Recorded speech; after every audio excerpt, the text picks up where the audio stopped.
The snow had started falling 20 minutes ago, and Maya Rodriguez was beginning to panic.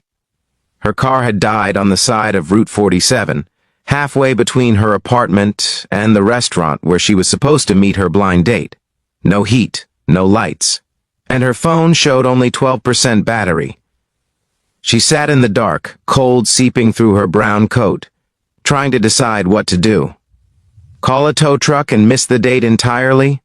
Walk 3 miles in the snow? She'd already texted her date to say she was running late, but that was 15 minutes ago and he hadn't responded. Maya was 34, a social worker who spent her days helping families navigate crisis. But right now, sitting alone on a dark highway in a snowstorm, she felt utterly helpless. Her friend Jenna had set up this blind date, insisting that Maya needed to get back out there after her divorce 2 years ago. His name is Connor. He's a single dad, works in construction, super reliable. You'll love him. Maya had agreed reluctantly. Dating felt exhausting. The apps were terrible, the men were worse. But Jenna had been persistent, and Maya had finally given in.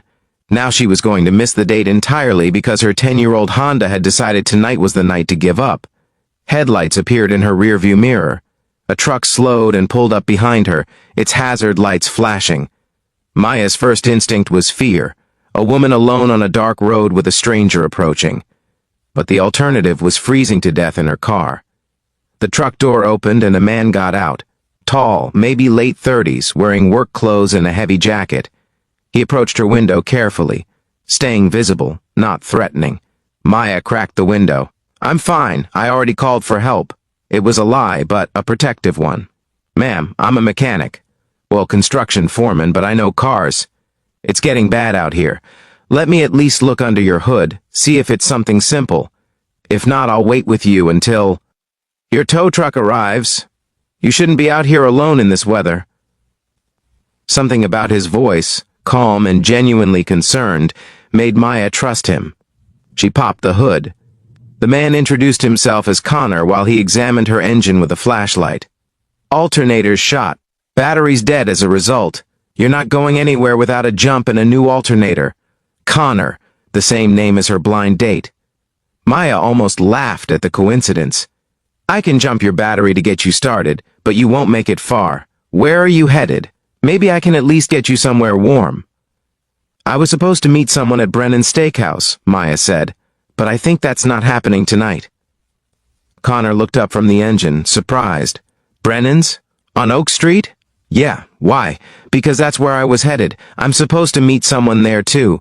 A blind date my friend set up." They stared at each other as understanding dawned.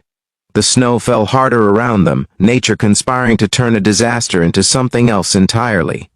"Maya?" Connor asked. "Connor?" Maya replied. He laughed, a genuine sound that cut through the cold. "Well, this is not how I imagined tonight going. I got your text saying you were running late, but I figured you'd changed your mind.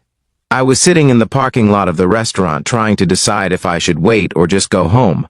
I was trying to get there," Maya said. "My car had other plans." "Come on," Connor said. "Let me jump your battery. We'll get you to a garage, and then we can still have that date.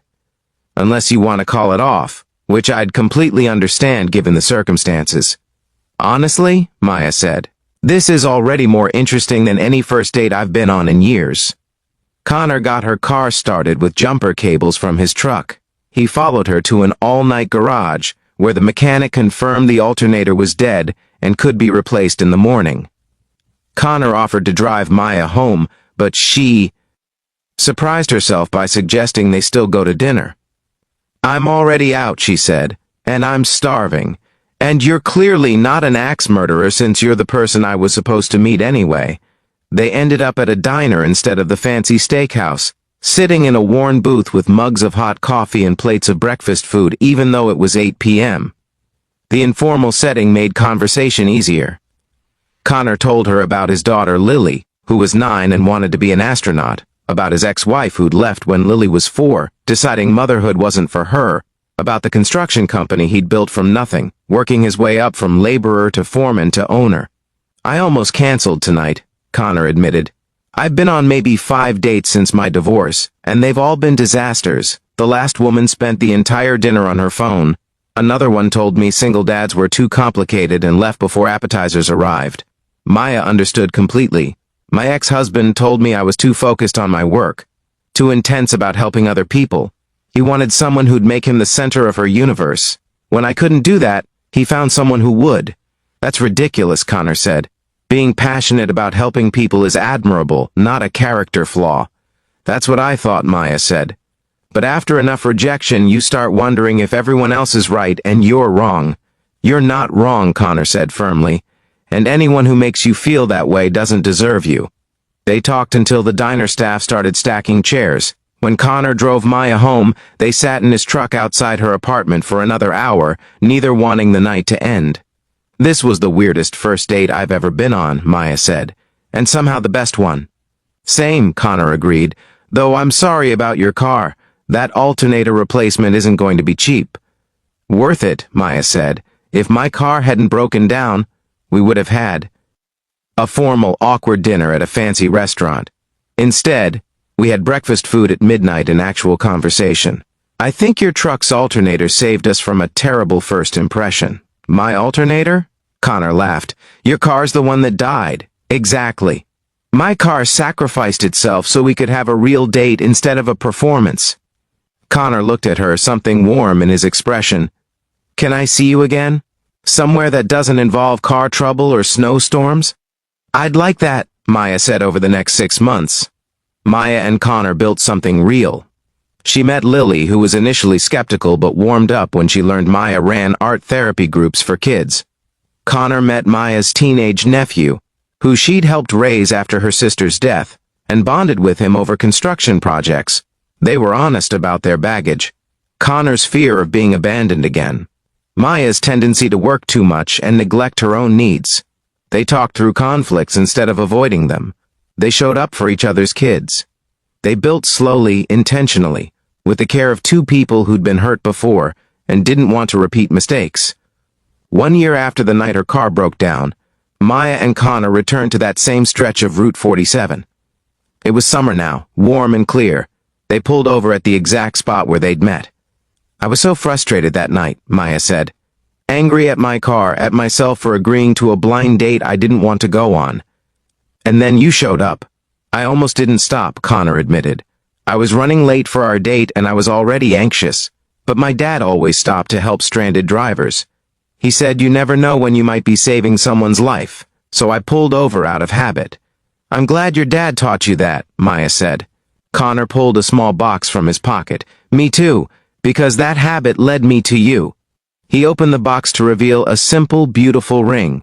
Maya Rodriguez, you're the most genuine, caring, stubborn person I've ever met. You make me want to be better. You make Lily laugh. You've shown me that love doesn't have to be complicated or painful. It can just be two people choosing each other every day. Will you marry me? Maya was crying, laughing, nodding all at once. Yes, absolutely yes. I had a whole speech planned, Connor said, sliding the ring onto her finger, about how you're like an alternator, keeping everything running. But that metaphor got weird fast. Very weird, Maya agreed. But I appreciate the effort. They were married 6 months later in a small ceremony. Lily was the maid of honor and insisted on making a speech about how Maya was pretty cool for a stepmom and had taught her that girls could like both makeup and astronauts. At the reception, Maya's friend Jenna pulled her aside. I still can't believe your car broke down on the way to your blind date and the guy you were meeting stopped to help you. What are the odds? Maybe it wasn't odds, Maya said, watching Connor dance with Lily. Maybe it was just the universe making sure we didn't waste time on a forgettable first date. Maybe sometimes things fall apart exactly when they need to so something better can come together. If this story warmed your heart, please like and share it with someone who believes in timing, fate, and the possibility that disasters can become blessings. Subscribe for more stories about finding love in unexpected moments, and comment below about a time something went wrong that led to something going right. Your story might help someone see their current difficulty as a future gift.